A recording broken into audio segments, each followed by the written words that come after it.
What's up, guys? Welcome to another episode of Birthing Purpose podcast with me, your host, Casey Ann Crossdale. And welcome back to my channel. This week, we continue to look at season 2 of this podcast, and we are now at episode 4. Now, for this episode, is another fantastic interview that we had with another guest, a childhood friend that goes by the name Kimberley Ennis. On this episode, she shares with us her story of Against All Odds. Sit back, relax, tune in, and enjoy. I pray that as you listen, you'll be deeply inspired, that you'll be motivated, and of course, like, comment, share, and subscribe. Also, share this video so that someone else can also be inspired and motivated just as you will.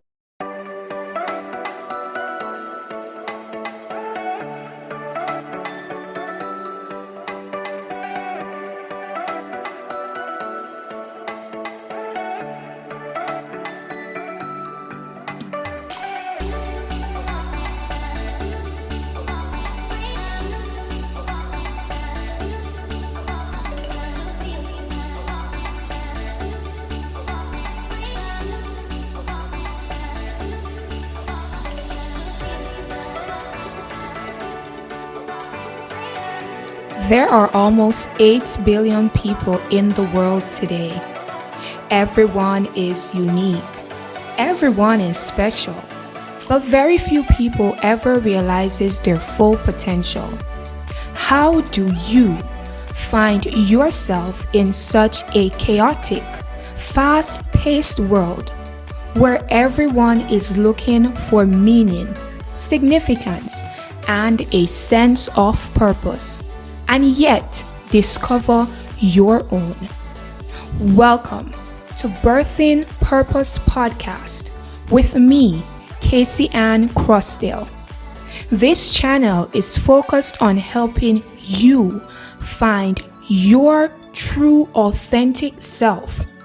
While everyone else is competing, comparing, and compromising their character, I am here to help you find your true identity and hone your differences. What's up, guys? Welcome back to my podcast. This is season 2, episode 4. I just want to pause to say welcome to all my listeners. Welcome to all my new listeners. For those who will be listening to this episode for the very first time, thank you so much for taking the time out to come on this journey with me. This week, we have another special guest hailing all the way from St. Anne in Jamaica. This guest goes by the name Kimberley Ennis. Of course, she is extra special because this is one of my childhood friends.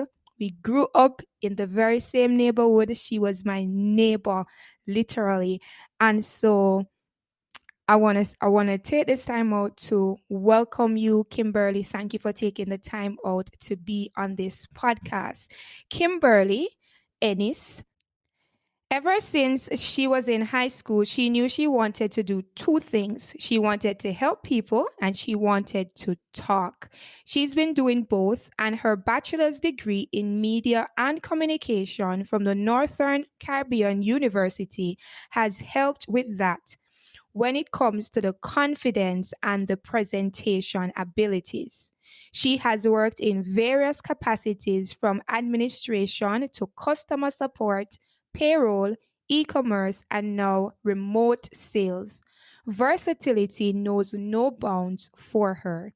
She has dipped her toes in the entrepreneurial realm as a freelance virtual assistant, voiceover artist, graphic designer, and resume and cover letter writer. Her most recent feat has been as a author for a children's workbook called Look, Me Can Count from 1 to 20.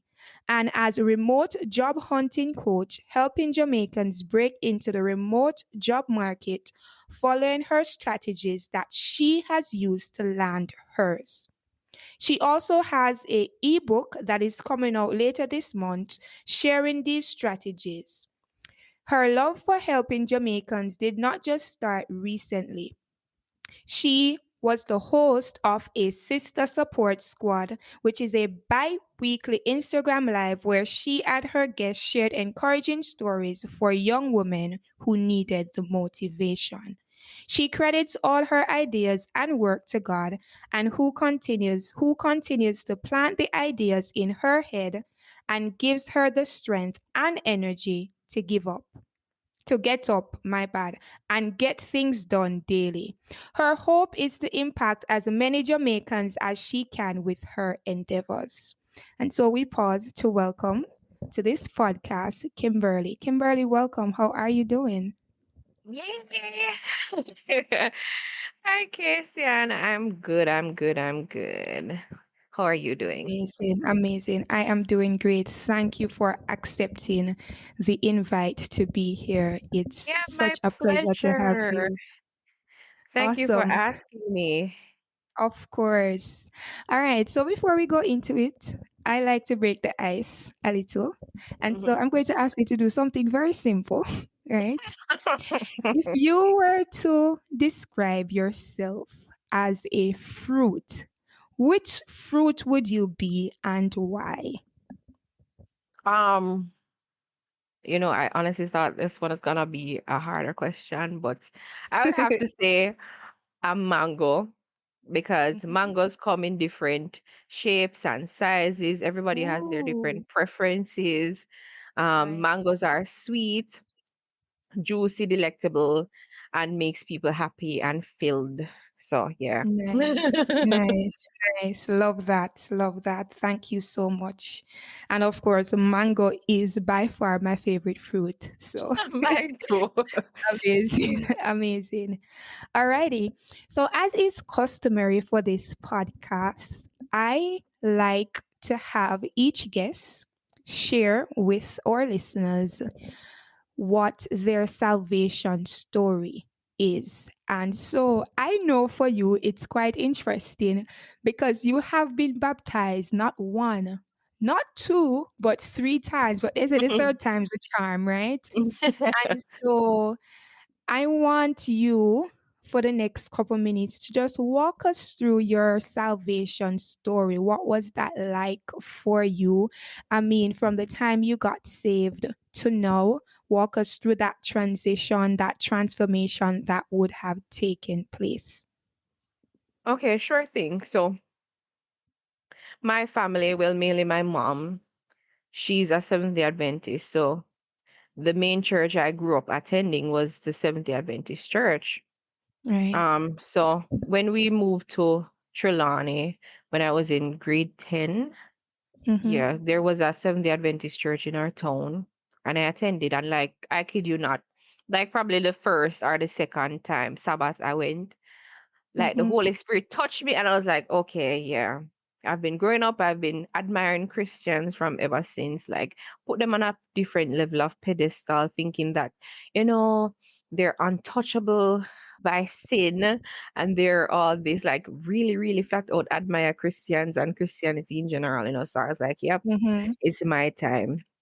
So I that same Sabbath I spoke to the pastor at the time and I got baptized the next morning. Mm-hmm. No, I'm honestly thinking it was probably a bit premature because I didn't go through any kind of formal like Bible training or not really Bible Right. training, Bible study or like Mm-hmm. grooming or something of that sort. It was just like um instantly like intuitive, like off the fly Mm-hmm. kind of thing. Like me feel it's Right. spring, me feel like I'm my time, but I mean I think there should be honestly some kind of preparation You had period no up to discipline. that. Right. None. Right. I got baptized. After that, I started attending church every Saturday. Um, from when we reached there till sunset. Participated in AY and all that. But and a few of them, one particular elder, she was helping us with the um it was some home thing like at her house. Mhm. My sister and I, we would visit her house because she lived close to us to have early Mhm. morning lesson review or something like that. But honestly, me not like early morning. Me not like not name early morning, so that never work out too long. I Right. honestly don't like. I know it's like a calming time, and you can connect with Mhm. God and everything early in the morning. But I'm just really not a morning kind of person, so I never work out too well. And I don't know. Eventually, I mean, even all this time, I was participating in church up until when did I get baptized? Probably 2011, Mhm. and then going into and then I went to grade 11, 2011, 2012. And then I went to NCU 2012. Uh-huh. So I was going to church. Right. But at the same time, I had my ways about me. Mhm. So a boyfriend and man friend and friend webinar. So business myself with at that age.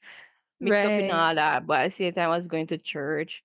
Me feel guilty Mhm. on the one end, but on the other end, I'm like, I'm young, I want to explore and experience. So there was always a Right. conflict. There was always a conflict, but at the same time, I remember like that grounding that God is ultimately the person I should be holding on to and depending on for Mhm. everything. And like, it never feel good, but at the same time, like me never know how to change. I didn't know how to Right. change. I didn't know how to curb my habits or my needs or my urges, because I don't needs them, Mhm. they are urges them there, right? Yeah. So eventually, after going to NCU, I stopped going to church somewhat because when I came down, sometimes I didn't bother going to church. Sometimes I Mhm. wasn't really going to church when I was NCU, and it's a Seventh Day Adventist school as well. And they have church on the campus, but I wasn't really going to that. I was Mhm. going to chapel sessions, but nothing really. Um, when I was in probably like my final year, yeah, my final year, like almost graduate and something, I got pregnant for my Right. boyfriend at the time. And so, Mhm. eventually everybody I see that say, drop out at church. And Mhm. I was there hanging along. What? The second baptism time. I'm sorry, I jumped right over that. I got baptized the second time. Actually, when I was at NCU, it was my third year.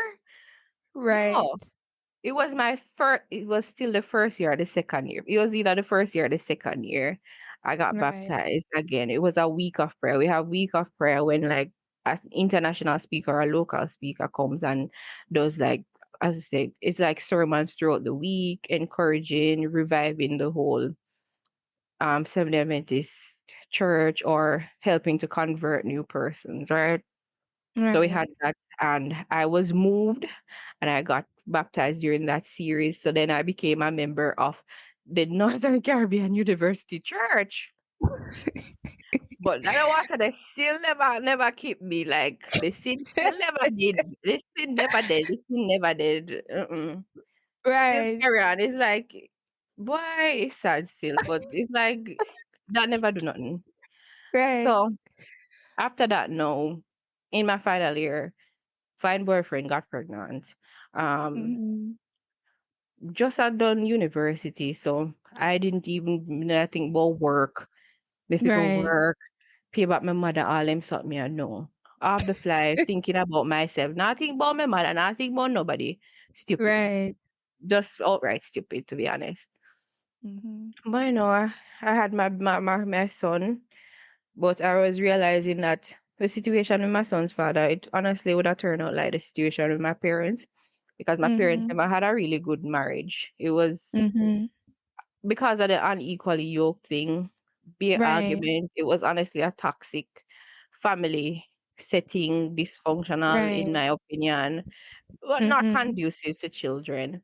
So I was Mhm. realizing that that would probably end up being me and my son's Mhm. father. So I ended that relationship Mhm. when my son was a year old. Mhm. Um After that, honestly, probably because it was my first time being single, And from the trauma from my relationship with my son's father, because he was verbally abusive, got physical abusive Mhm. one time, I Mhm. I lost self-esteem. I lost confidence in myself. So in colloquial terms, I was to the streets, back to the streets, Right. seeking approval from males and like not having much respect in myself, to be honest. It's was Mhm. a really dark time for me. Because I looking back, I really should have had more respect in myself and like look to God more. Right. So yeah, very terrible time.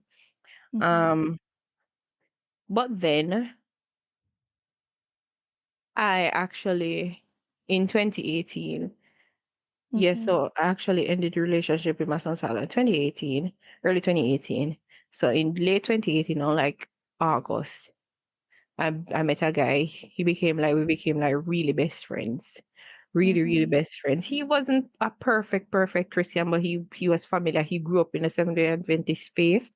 And so, he had some standing and whatever. So we went to church and we were just Mhm. friendly and stuff. We were literally not interested in each other romantically or anything like that. Like we were just being friends. Mhm. But that whole experience and somebody having a male who was just not interested in me sexually, but like being a friend and stuff like that, cared about me Right. genuinely, and he cared Mhm. about God. And having that kind of example of somebody who follows God, believes in God, it really encouraged me to like flip my life around and really think about what I was doing. So Mhm. going to church, his encouragement, and we started dating. It got serious. We don't Right. know how I reached for a friend to date. But we started dating and everything, and um the whole relationship, whole friendship really put things into perspective, clean up the 2 years, and then we decided to get married. So the third time now, because it's Seventh Day Adventist Church, you had to get baptized before you got married. I got baptized, but I mean, eventually I was going to get baptized anyway. But that was the time before the wedding. I got baptized for the third time. I'm still here learning each day my journey with God. So that was in 2020. Yeah, I got baptized for the Mhm. third time in October 2020.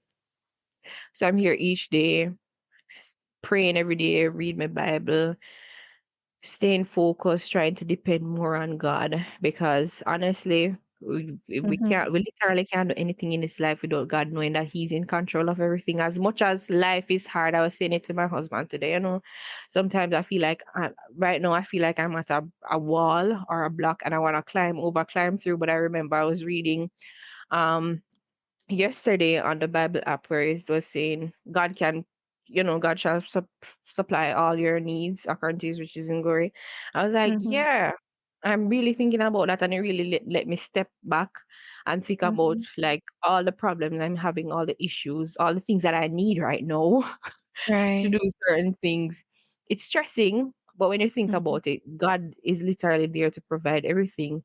He's not bringing you to anything without you having a way or a plan to get through it or over it. So Mhm. I'm staying encouraged and happy for the journey. I've learned a lot. I've made a lot of mistakes and I have lessons, but everything Mhm. brings me to this point and I'm grateful. Thank you. Thank you so much for sharing that. I mean, you have said so many things that we are going to talk about on this episode. Mm-hmm. And, I want to say thank you for being so open and honest.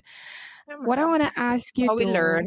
though, right, because you mentioned clearly you've always had a desire for God, for the things of God, for serving God, Mm, right?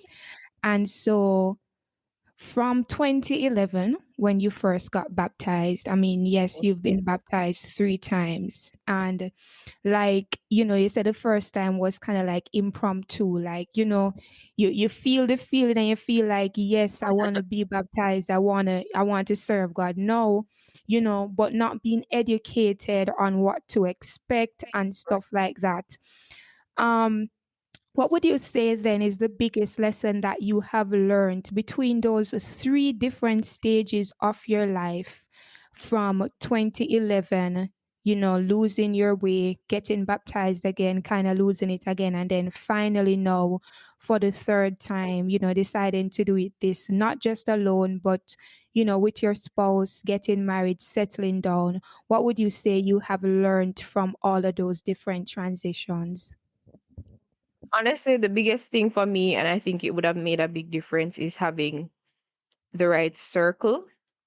Mm-hmm. I've always been, sadly, a loner.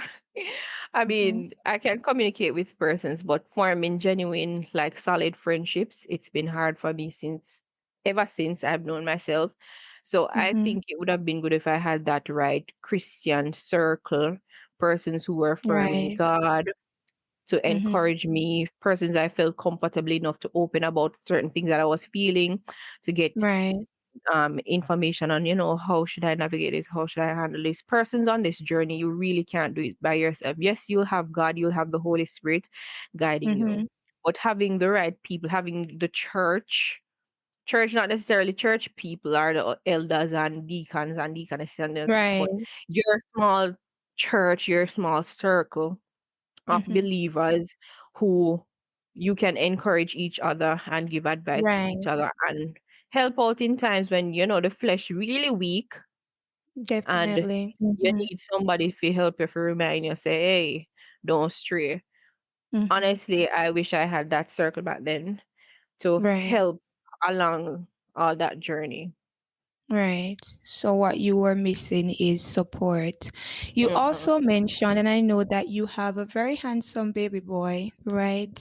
So this would have happened in your last year of university. I know that you've always Yeah. excelled in school. You've always been very brilliant, outstanding in academics. So let's talk about that journey, what it was like for you, um getting pregnant at that time. Was it something that did this season, the theme is fighting against all odds, right? And you would have gotten pregnant in that time, you would have had to deal with that, now moving, as I know you did, live with your son's father, and you mentioned the verbal abuse and all of that happened. Walk us through that journey and how you were able to overcome, how were you able to walk out of that relationship, and pick yourself back up after all that. Let's talk about that. Ah, boy, where did that journey begin? That journey began in 2015. Yeah, 2015. Met this guy on social media. Found out that he Wow. lived quite close to me. Um, Mm-hmm. Never have no business. I plan to figure meet with this guy. Went and met with him. One thing Mm-hmm. leads to another. He lived with his mom. I don't know why. Like that's why I say it's important for women to have support system, because if me didn't have one friend, the friend will be like, "Yeah, idiot." The man mother. And I tell you, if you go meet up with him, don't they do what? To Oh do my what? god. That makes sense to you? Oh my word. So one thing led to another. Still talk to him, still leave. I think honestly I was trying to escape my whole family situation. Like I said, it wasn't really conducive to raising children. It was really toxic, dysfunctional. So I Mm-hmm. think it was like a way to escape all that. When I went Mm-hmm. home for the weekend, like once a month, going to that place where it's not a bag of argument. It's just me and this Mm-hmm. man. This man even like he is still a smoker, a drinker. Me start smoke, Oh my deep god. drinking, all Mm-hmm. them something, yeah, because I wanted to be accepted by this Yeah. young man, right? So well, yeah, that was that relationship. We were together from 2015 to 2018. So Mm-hmm. we were in that relationship. It was honestly, it wasn't that bad all the time, in my opinion. I guess Mm-hmm. in the world of sin, it wasn't bad because it was sex, drinking, smoking, no problems in a sense. But then Mm-hmm. I got pregnant in 2016 with my son, and Mhm. things honestly started to go downhill. I don't know Mhm. if it was the pressure from becoming a father at that young age because he was 23 or 24 Mhm. at the time, one of them. And I was 20 going on to 21. So Mhm. stress, he start get disrespectful, cuss me off, tell me all kind of different something, tell me, oh, you wish you never get me pregnant. It was back and forth. I was throwing bad things at him too. It was just this one big hurting match with words. Yeah. Who can cut Mhm. the other one the deepest with them words? It was like terrible. Mhm. I cried almost every single day of my pregnancy Mhm. for the most simple something them. Um, we broke up when I was like 7 months pregnant or 8 months pregnant. One of that, I may get back together with the man. Like Mhm. I'm sitting here like, what was going through what was happening? When I look back at it, Mhm. I'm like, what was happening? But it was just that need for me to like be near that support system or the father of my child because Right. I'm probably starting a family right now. Mhm. But things honestly did not get better. Things did not get better after my child Mhm. was born. I was back and forth between his house and my mom's house because as soon as him tell me something when me not like, me gonna my mother yard. When my son Mhm. was 5 months old, I started working.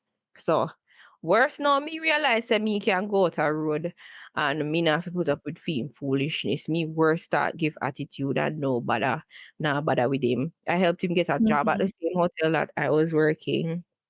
Him walk off of the job after me see 1 month or something like that. It's like one big dysfunctional foolishness, one big party shop. That whole Mhm. thing just should not have happened. But you know what? It is what it is. But how it got real, what my breaking point, honestly, was when my son was 2 weeks old. And I don't remember what I Mhm. was doing. I think I was sitting and doing something. And then he did something. And I, like, my back talk him. And he go fi slap me. And me get up like me want to attack him. And he push me down on the bed. And I hold on my throat. Like him, I will kill Mhm. me. And him mother have to come and take him out of me. And Mhm. from that moment, honestly, like everything cut up about me, but I was still in a relationship for the sake of my son and all that. But I don't know. When my son was 9 months old, Mhm. I really made the conscious decision to like leave that relationship. But I was Mhm. physically there, but mentally gone. I got the Mhm. courage, the real courage, when my son was a year old to actually leave the relationship because me realized that like this man really not gonna win in life. And like honestly, it's because I'm in a different position now where I'm noticing that me really not have to put up with this. I Mhm. really do not have to put up with this. This man Mhm. really don't want nothing good for me. And me not see where this I go. And me just honestly me just decide to get up and leave. Right. Cause it never did make no sense. Mhm. But let's talk about, all right, so I know that person's, you were saying something? I'm sorry. No. Yeah, so I'm saying I know that persons will be listening who may be going through the same thing that you have gone through, or others, you know, maybe not going through it right now, but at some point they will. Mm-hmm. Um, so you got pregnant at 20, you dealt with all of this. Now, just for someone who may be listening, who may be in this situation, what kind of advice would you give? I mean, if you could go back to your 20-year-old self, what would you have done differently? Not get pregnant. Leave the relationship. When I go back to my 19-year-old self and said, like, have sense and don't go there. I Wow. mean, the man even was saying, like, him not have no money, buy one lunch con give him. And, like, my yam head, like, I me, come like, I me invent the term yam head. Like, back there, so, like, me could have realized that something not right about that situation. Honestly, That's like, how know your worth. know your That's worth. that's how it goes when we're blinded by the enemy, right? Hmm. And the lust and all them foolishness there. Right. But let's also talk about, because you spoke about your parents, and the way that you grow up, right?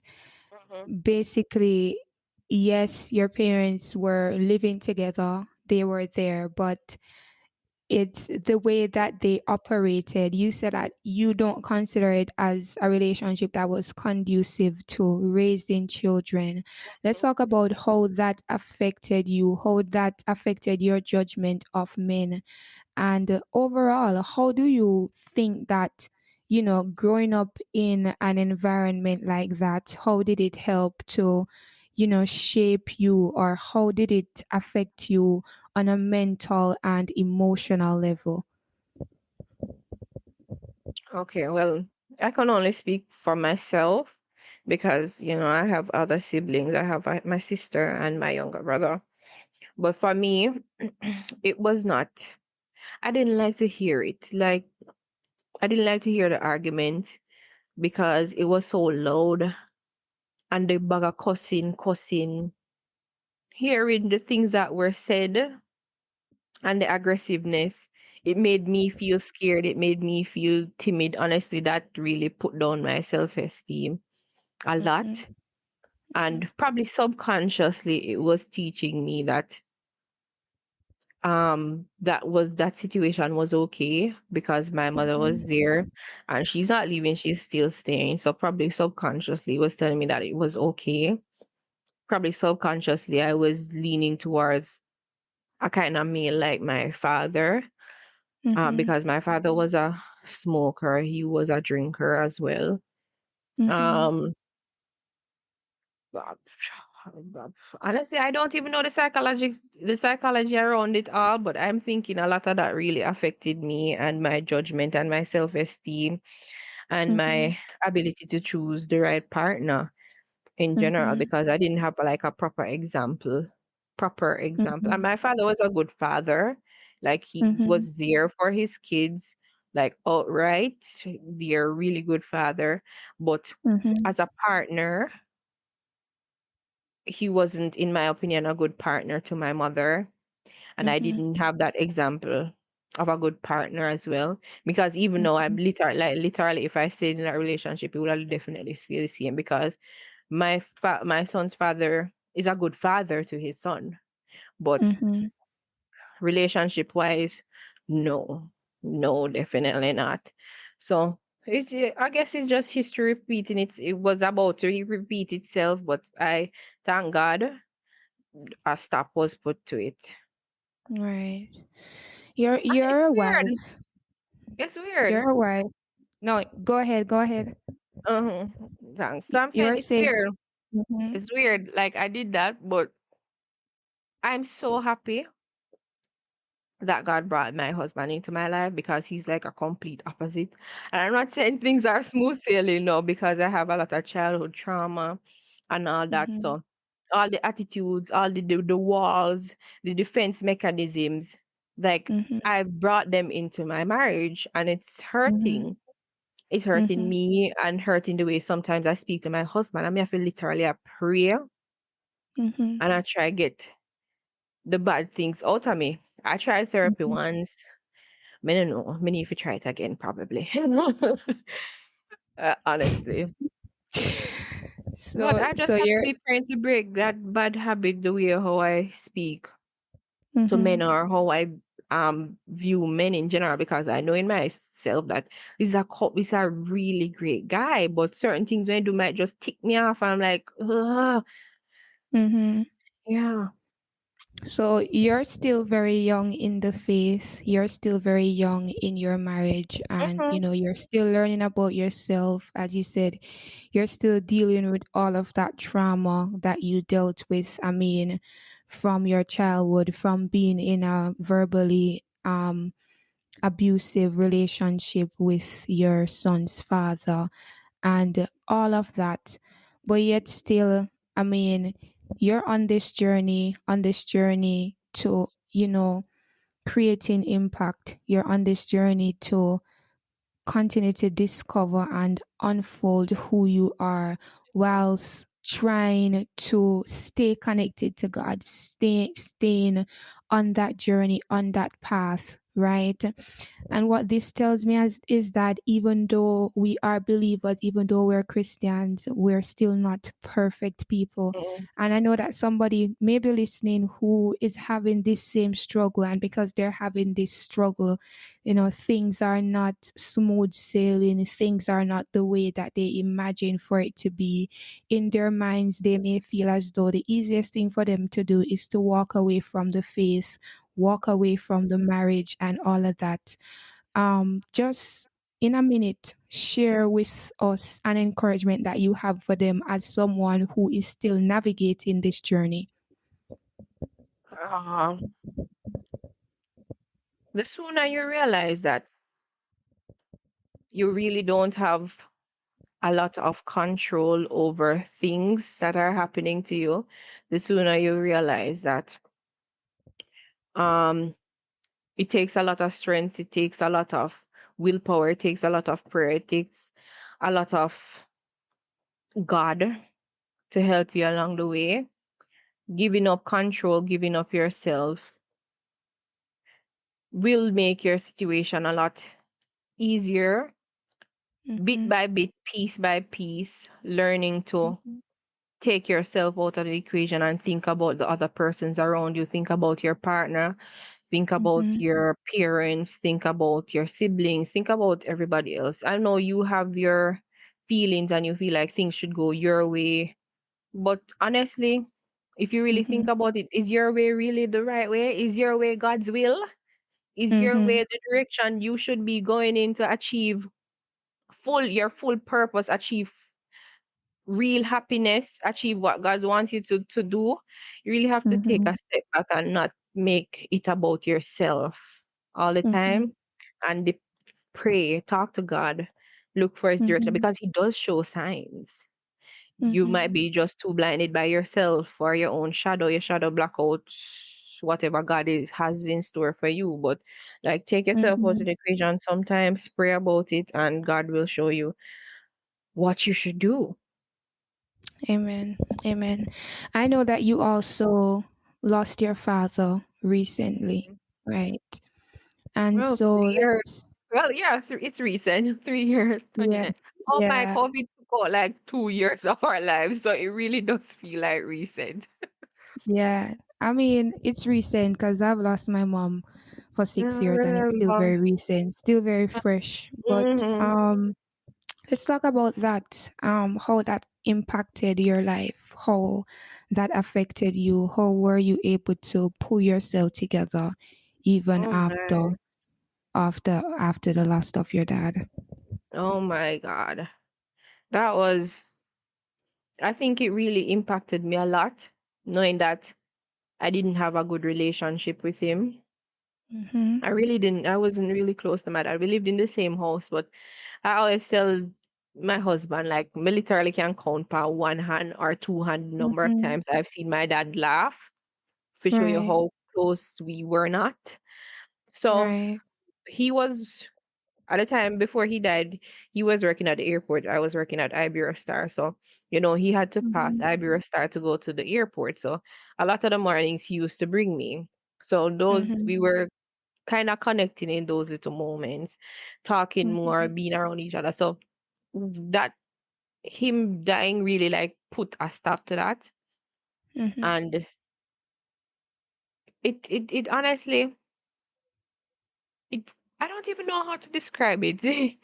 It hurt so much, because I'm like, even my son was really attached to him. My son was like 2 at the time. He was so Mm-hmm. attached to him, looking forward to like playing, sleeping beside his grandfather and all that. Even when my father was sick, he was still like, he made the effort to be playing with my son and stuff. So it really hurt to see that my son wouldn't get to have the experience to grow and be close to my father, and I wouldn't have that experience to continue building that relationship with him.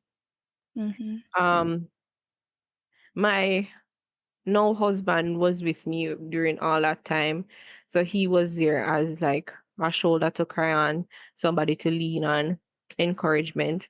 And honestly, oh my gosh, I dipped so much into my Christianity at that time. Like I started listening to some encouraging Christian songs. Like even now, like there's this song by J J J. I don't remember her name, but it's bigger. You're bigger than Mhm. the universe. Jacqueline Kerr. Mhm. That song. Even though if I hear that song, I start breaking down because that song took me literally through that whole period. It was Wow. so encouraging. Like Mhm. I was down, but my Mhm. family was there around me.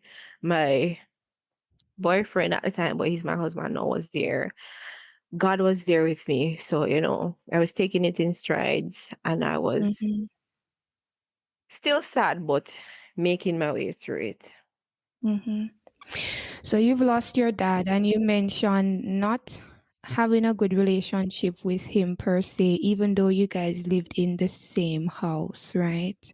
Hmm. And that in and of itself must have been very painful to know that even any possibility of you building a better relationship with him has It's now been gone. lost, Hmm. right? So, just in a minute, what do you think that you could have done differently for somebody who may be listening? Maybe it's not their dad, but maybe it's their mom, and they don't have that great a relationship. They're probably struggling to accept who their parents are, and all of that. I mean, what encouragement would you give to someone like that, to know that at any time you could lose the parent, they could be gone for the rest of your life, and you would have to live with that regret? That's a tough one, to be honest. That's honestly a tough one. I mean, I know that if I could turn back the hands of time, I know in myself, honestly, I would not have done anything differently. It's sad, but it's hard when the adult you grew up with and you were expecting guidance from or expecting more from, Mm-hmm. there's not that connection there and you don't know how to bridge that gap, because honestly it's the adults who should really put out the effort to make that connection with their children. You're the parent, Mm-hmm. so it's hard, but I honestly don't know how to encourage somebody to make that step towards building that deeper connection with their parents, because coming from me, it's really uncomfortable. From my Mm-hmm. experience, it's really uncomfortable to try to like force that relationship. I mean, what we did was we found common things to talk about. Like he liked to talk about music, like chronics and stuff like that. Mm-hmm. So on our drives, we used to talk about like he was playing the music and we used to talk about that. Like so probably Mm-hmm. like somebody can try and find common ground with their parents, what they like, try and talk to them. Start with talking about things that you like and sharing those small moments. I know it can be Mm-hmm. awkward. For me, it was really awkward being in the vehicle with him. But eventually like because it got regular and as I said, we found common ground to talk on, it got easier. Mm-hmm. So probably they can start there, finding a common ground, finding somewhere to start with, talking to them, building a conversation. That can help. Taking it slowly. It's not gonna happen overnight.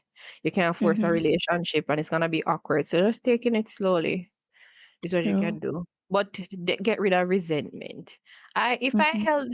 If me did hold up my father, because at that point I was not holding up my father in my heart when we were going. It was just awkward being in the same space with him because no, we didn't have that close connection, but I didn't have any resentment towards him. So for Mm-hmm. persons who might have resentment towards their parents for whatever reason, it's not healthy for you, and it's not healthy for you having that bad energy around your parent either. Like bad energy Mm-hmm. isn't good. So like get rid of the bad energy first of all and try to build common ground, meet them on a common Mm-hmm. ground. Right. Thank you. So you mentioned earlier, after getting out of this relationship that you were in with your son's father, that you basically felt like you weren't enough, worthless, you undervalued yourself and all of that. So, talk to me about how you were able to pull yourself together. I mean, now you are doing well for yourself. I mean, you're a great mom, you're now a wife, you're a published author, and all of these good things. Let's talk about how you were able to pull yourself out of that corner, out of that state that you were in, because we're talking about fighting against all odds.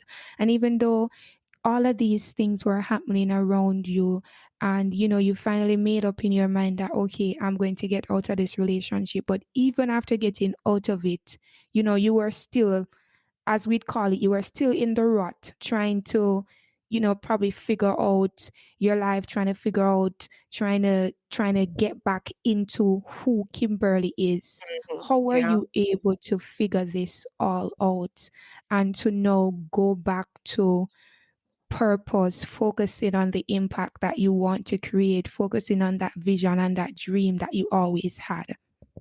hmm Remember that support system I was talking about earlier? So Mm-hmm. I didn't have friends, but I mean, remember I said I found a friend, a guy Mm-hmm. friend, a best friend who was on the path to bettering himself. He had the foundation of Christianity, of being a Seventh-day Adventist, and he was able to be there with me, being an encouragement, being Mm-hmm. an example, being that voice that you need to hear, that stern voice. And even today, I don't know, even today, he still has that voice of reason that is at this point Mm-hmm. honestly annoying, but it's the voice of reason that I needed then, and I still need Mm-hmm. now to keep me grounded. I honestly feel like it was definitely God coming through for me at the right time, because he knew that my father was going to die eventually. Because remember, I told you I met my husband in 2018 August, but my father died in March 2019. Mm-hmm. So he knew I needed somebody to help me to pull myself up out of that, because I was deep down in sin, deep down walla walla. So if there was Mm-hmm. not that support system there to help to pull me up, to put me on the right track, help me to Mm-hmm. remember back then when I was thinking more about God and where God wanted me to go.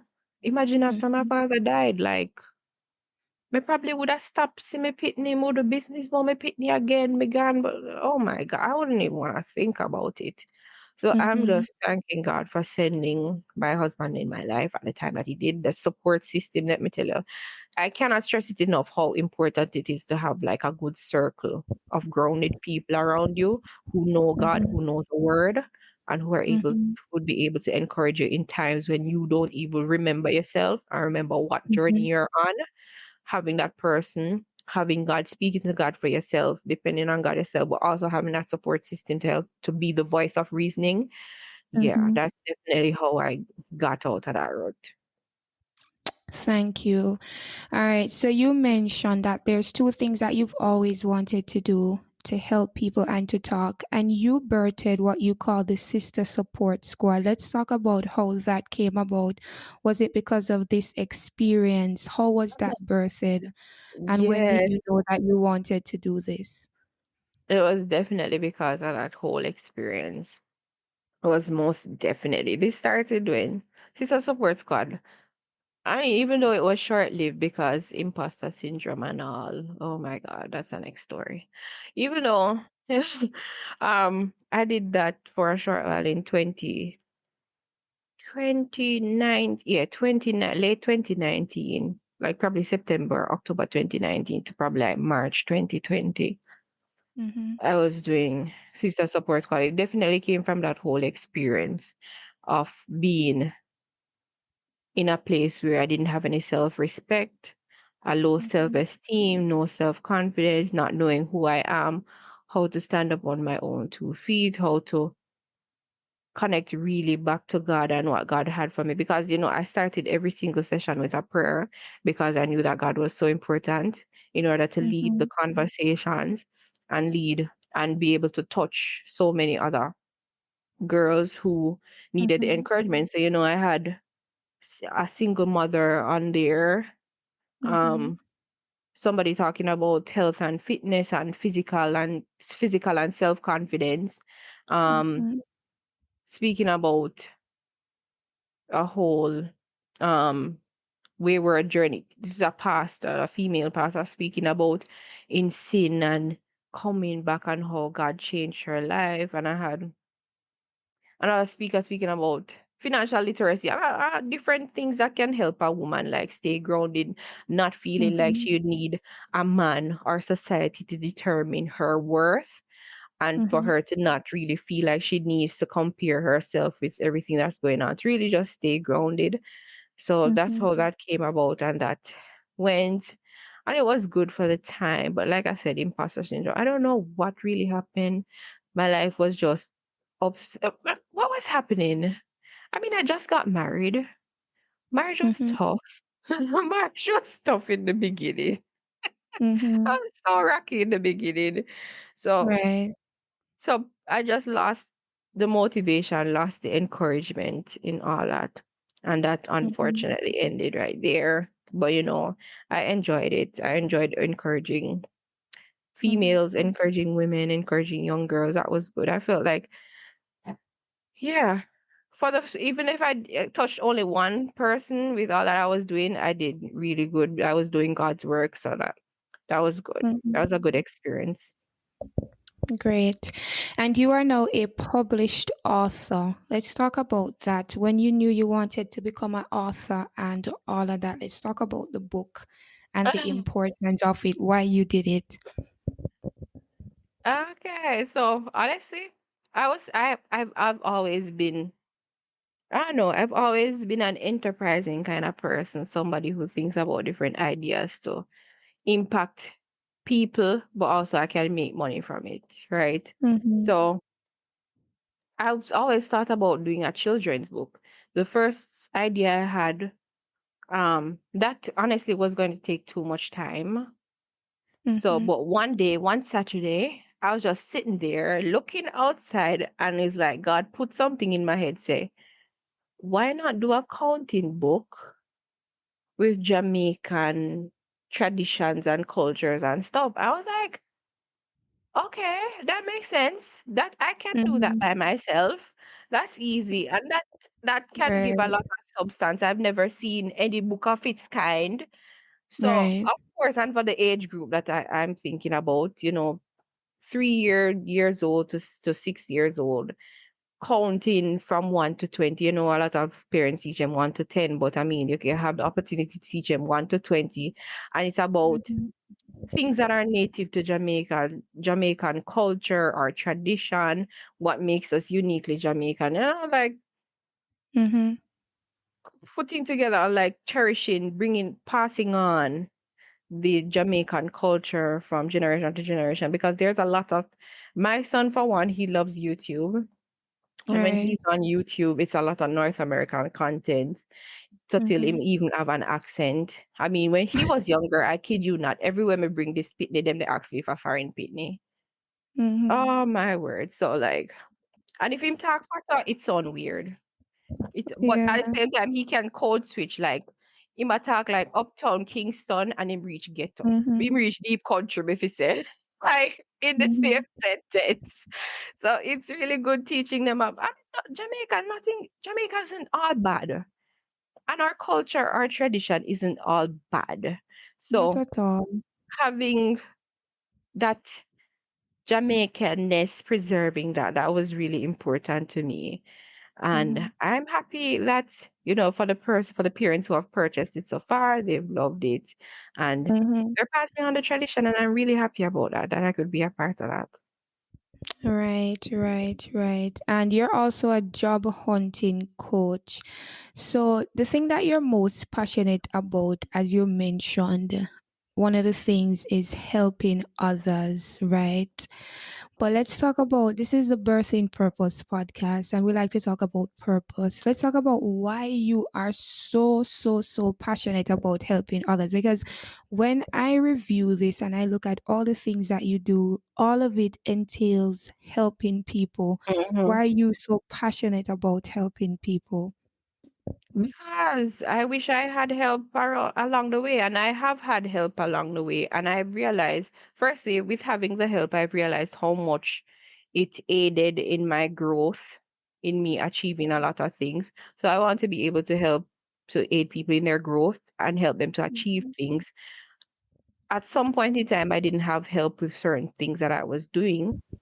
Mhm. So I knew the help I needed. So me being able to give the help is me doing a service to everybody. It's not just about me, it's about everybody. I want all of Jamaica to be prosperous. Every single body. But Mhm. me know say that's a big dream because I mean, as I said, there's not all bad in Jamaica, but you have a lot of bad mind in Jamaica.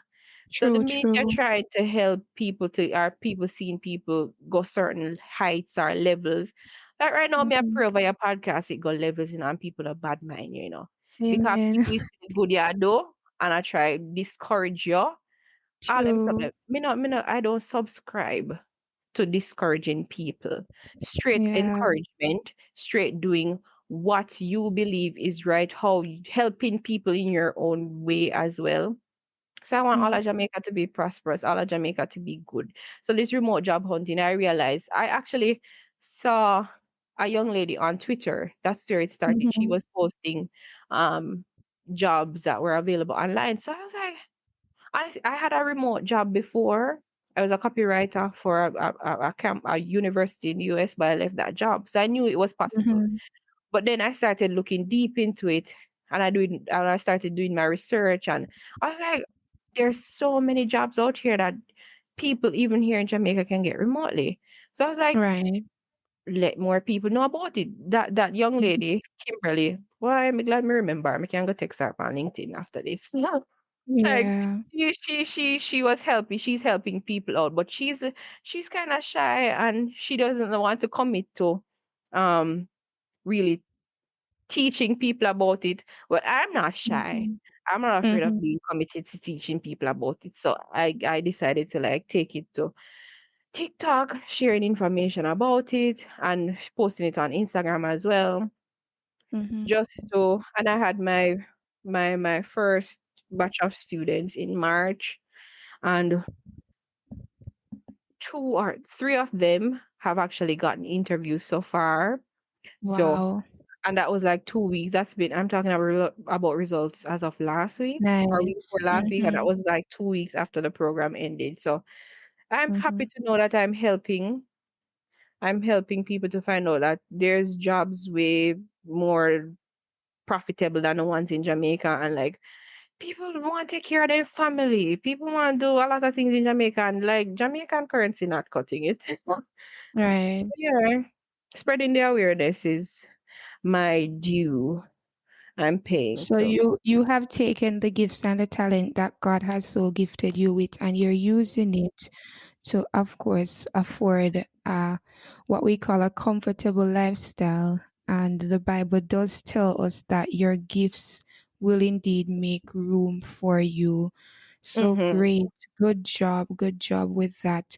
So I will allow you to also tell the listeners where they can purchase that book, as well as if it is that they need anything like a resume or cover letter written, approved, all of the good stuff that you do. I will allow you on this podcast to share with them how they can reach out to you and stuff.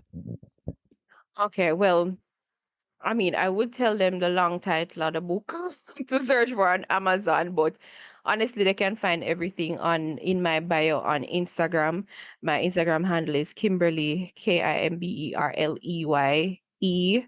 dot Ennis. So they'll find me there and they can click the link tree link in my bio, and the links to the books in on the US Amazon market, Canadian and UK market are there. And there's also the link to the wait list for my remote job hunting coaching program. That's the group program that's gonna be in June. I'm gonna have that in June, but I also have one-on-one sessions. The link tree also has my WhatsApp number, so they can like click the link there and text me directly on WhatsApp to find out more information on one-on-one, because Mhm. that way, that way I can actually be able to individually, uniquely hear what they have going on to see how we can work out that and stuff. Um, yeah. So it's a whole program that I have going on. It's not just resume or cover letter. It's like the whole works. This job hunting strategy, networking strategy, all that. Awesome, awesome, awesome, amazing. So you shared your story and you have certainly been through a lot that you have not allowed to shape you. You've had your down times, you've had your up times, but you've certainly found your way back to God, your way to self-discovery and to purpose, right?